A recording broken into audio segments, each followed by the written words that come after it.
কোটা সংস্কার আন্দোলনকে কেন্দ্র করে সহিংসতার ঘটনায় দায়িত্ব পালনের সময় সাংবাদিকদের হত্যার বিচারের দাবিতে রাজধানীতে অবস্থান কর্মসূচি পালন করেছেন গণমাধ্যম কর্মীরা। কারওয়ান বাজারে সার্ক ফোয়ারার সামনে কর্মসূচি পালন করা হয়। এ সময় তারা বলেন, গণমাধ্যম কর্মীরা কোনো দলের না, তাই কাজের সময় তাদের নিরাপত্তা নিশ্চিত করতে হবে। একই সাথে গুজব ও অপপ্রচার বন্ধের দাবি জানানো হয়। এ সময় দেশে শান্তি ফিরিয়ে আনার আহ্বান জানান গণমাধ্যম কর্মীরা।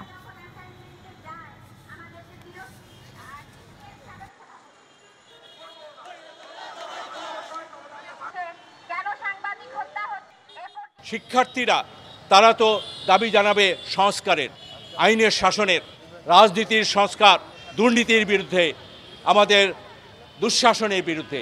কিন্তু আমরা দেখলাম আজকে তারা এক দফা দিয়েছে। এই এক দফা কার?